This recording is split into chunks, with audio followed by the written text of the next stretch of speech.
Заповядай, имаш думата. Здравейте на всички, благодаря ви. А, така, надявам се, че всичко с презентацията ще бъде наред. Днешния ден имах доста технически проблеми. Мисля, че всяка година, когато участвам в конференцията, нещичко се случва. Здравейте, казвам се Ана Динчева. Колегите ме представиха. Специален педагог и сензорен терапевт съм и всъщност вече 18 години работя активно в сферата на терапия, подкрепа и приобщаване на деца с специални потребности. Истината е, че през всички тези години работя с една много широка група деца с всякакви увреждания, развитийни нарушения. Общото между всички тях, аз винаги започвам с това, общото между всички случаи, с които работя, и в миналото съм работила и към момента, е това, че абсолютно всички имат много силно изразени комуникативни потребности и специфики в сензорната преработка. Мога да кажа съвсем спокойно, че към момента, всъщност това, което бих искала да споделя, че трудно се спрях на това, а, на това, коя тема да представя, т.е. за как да формулирам идеите си, с какво да се включа тази година, защото мисля, че от 6 конференции съм участвала в 5, от 3 от тях като презентатор. Всеки път обаче имам колебания какво да разкажа, какво да споделя, доколко мой опит ще бъде полезен за другите. В един момент приех за себе си това, че със сигурност не всичко, което правя е идеално. Предполагам, че с голяма част от колегите е така. За мен обаче едно от най-ценните неща, когато говорим за допълваща и алтернативна комуникация, е да на първо място да го правим. През годините минах през всички възможни грешки, които могат да бъдат допуснати при прилагането на DAC. Не се срамувам да го призная. Учих се от грешките си, учих се в хода на своята практика. Това, което обаче за мен е най-ценно е това човек да има непрекъснатото желание и мотивация да надгражда уменията си и да не спира да опитва. И непрекъснато по всякакъв начин да влича децата в комуникативни ситуации. Със сигурност с времето и с опита нещата се усъвършенстват. Трудно избрах темата. Най-накрая си казах, че вместо да се чудя за какво да говоря за това, което реално правя, така че този път ще говоря за ДАК при комплексни потребности, по простата причина, че моята практика и децата, с които работя, са именно такива. Тоест, към момента ръководя нашата комплексна терапевтична програма, в която всяка година минават минимум 80 деца.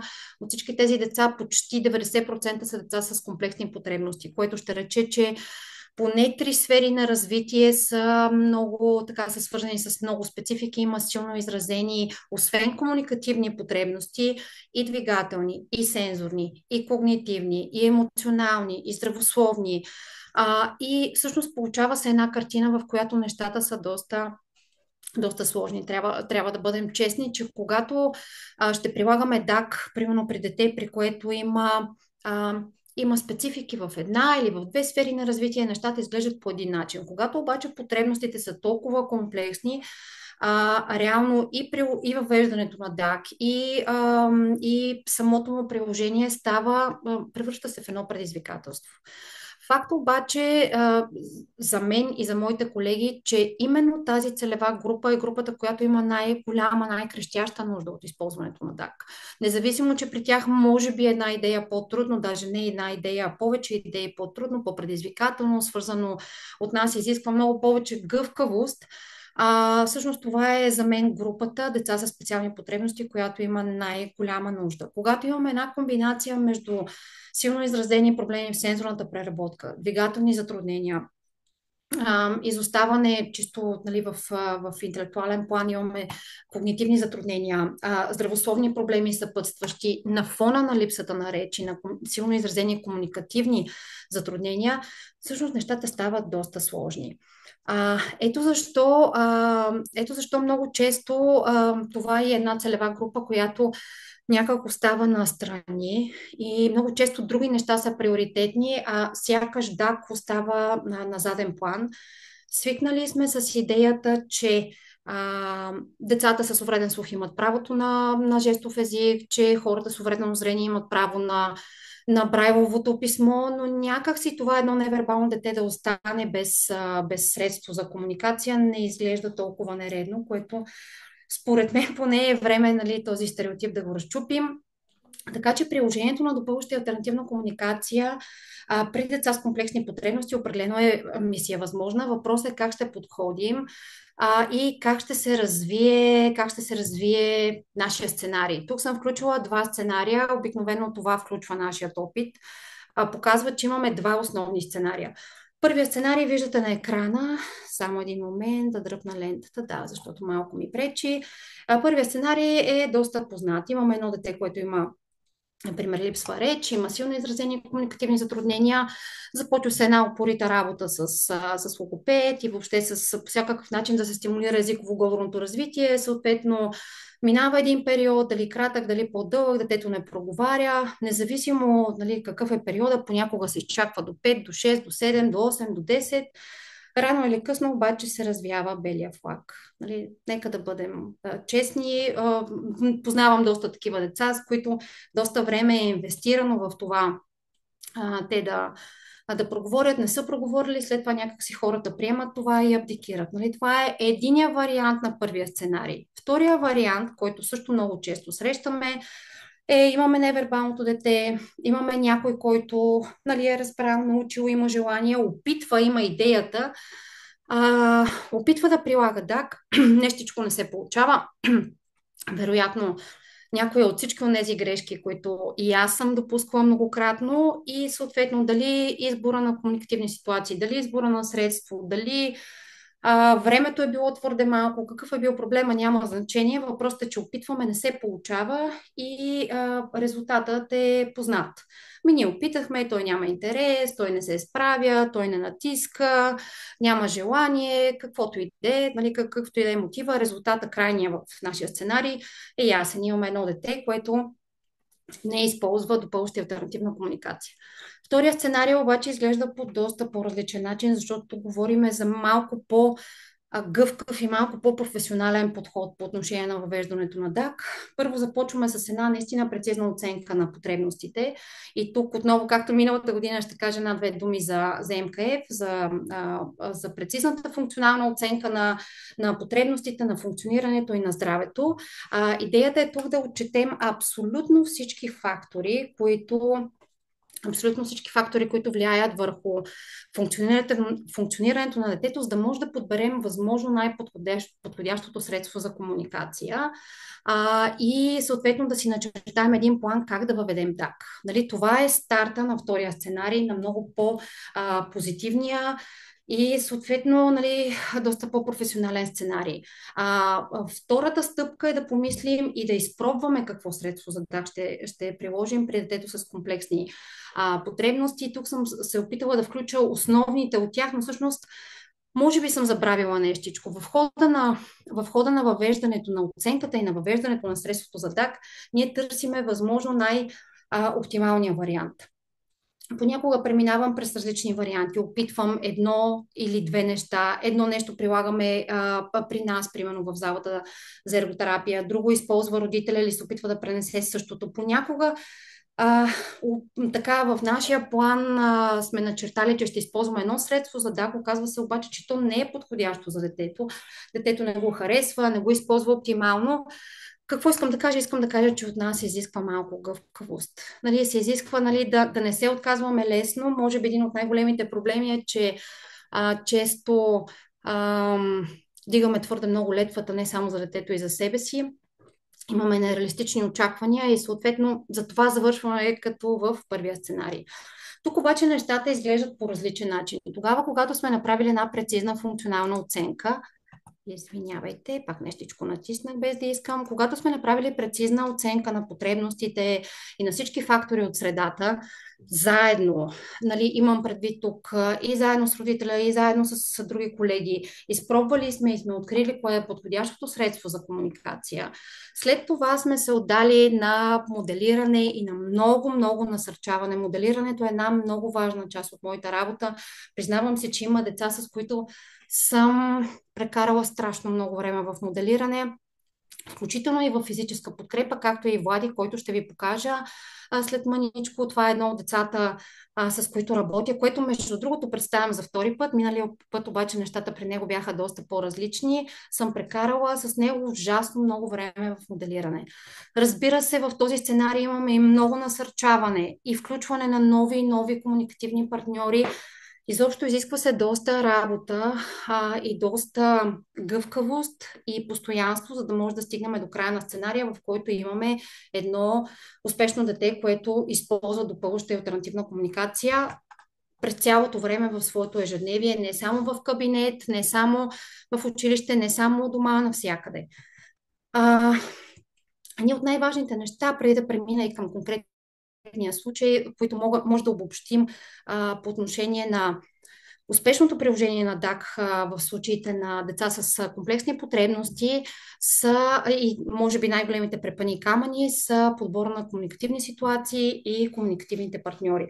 Това да преценим за какво и как иска да общува детето и всъщност да използваме ситуациите, които са значими за него или нея, а не за нас толкова, т.е. Да излезем отвъд на нашите разбирания, че ние знаем по-добре кое е важно и значимо, не е лесна задача. Много често ми се налага да уточняваме с колеги и с родители къде е разликата между комуникативните ситуации, кое е подходящо, защо, примерно, едно дете не иска да използва устройството си за ДАК. Най-честата причина е защото това е поредното място и поредното нещо, на което му задават въпроси, изпитват го, влиза в някаква такава доста структурирана ситуация. Разликата между това, нали, да накараш някой на устройството за ДАК да посочи къде са плодовете на картината и между това да го попиташ, иска ли плод, обичаш ли плодове, каква ябълка предпочиташ, червена или зелена, разликата е много голяма. Опитах се да посъбера някои така добре познати такива ситуации, да посоча разликата между тях. Нали, отново от този слайд мога да използвам този пример. Нали, къде е вратата в стаята е въпрос. По-скоро е някаква структурирана педагогическа ситуация, да попиташ някого защо гледа постоянно към вратата, може би чака някого, кой искаш да дойде, нали, да затворя ли вратата. Това са съвсем други примери. Спирам до тук преди да премина и към случая, който ще ви представя, нали, това е едно просто обобщение, което обикновено използваме като много силен мотив.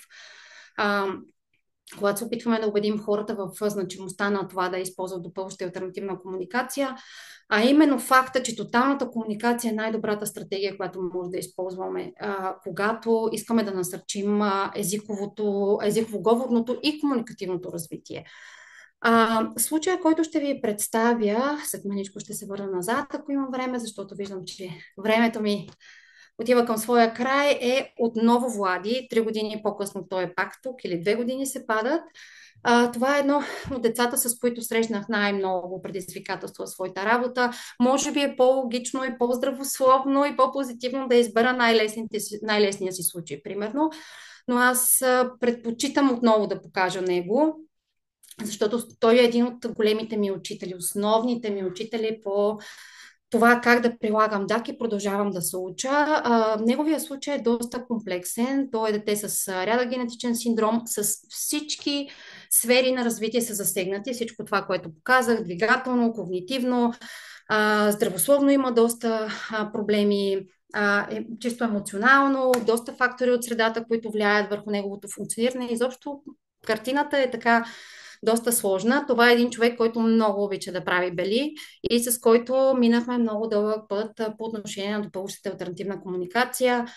Предния път, когато го видяхте, той все още постоянно се налагаше да му помагам. Имаше огромно желание да мята таблета и да прави всякакви неща с него, и включително и в днешния клип ще видите няколко момента, в които, тъй като го познавам много добре и познавам неговата дяволита физиономия и момента, в който иска да метне таблета или да направи нещо подобно, само тогава го хващам за ръка, но това дете започна да използва активно допълваща алтернативна комуникация, започна много да харесва таблета и открихме много нови неща за него. Само, че тук говорим за 5 години системна работа по въвеждане на ДАК. включване на разнообразни средства, използвахме различни неща, опитахме с GoTalk, рекорд лента в началото използвахме. Това беше периода, в който най-много мяташе и хвърляше, най-много се страхувахме, че ще щупи таблета. Много моделиране, много физическа подкрепа, макар че знам и сме си говорили, нали, в предишни формати, че това не е най-добрата тактика, и безброй опити. Отчитане на най-малките резултати, извинявайте таймера ми, фокусиране върху позитивната динамика, просто много, много, много най-розовите очила. Дали обикновено се опитвах да слагам и да не се отказвам. И определено имаше голяма разлика. Много голяма промяна в интересите, в нивото на активност, мотивацията. Този човек ни изненада с много неща. Ще видите, аз съм включила някои ситуации, но това е в момента той работи сам на таблета, винаги влиза и започва да си търси къде е таблета. Най-много харесва бутони с цели фрази. И не съм снимала всичко, което бих искала да включа. Малко ме беше срам, но когато ми ядосан обикаля и повтаря: ти си лоша, искам да си ходя. Обича да използва цели фрази, обича да говори за неща, които са значими за него. Обикновено това са така на теми, свързани с неговите интереси. Сега ще видите всъщност. Най-често си говориме за какво се е ядосал, за какво ми се е сърдил.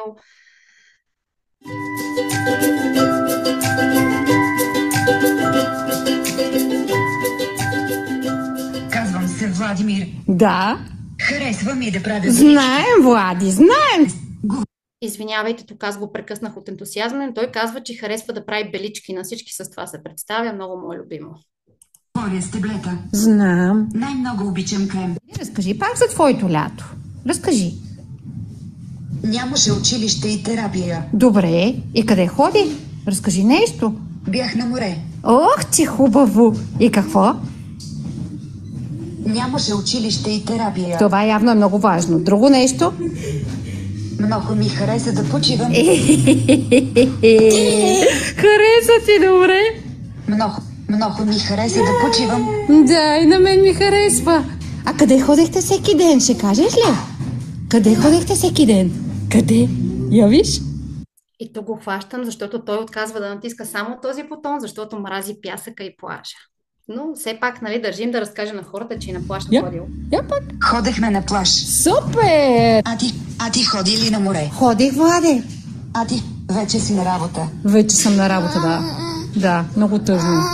Да. Кажи защо плака? Влади, кажи защо плака. Защото бях ядосан. На кого беше ядо?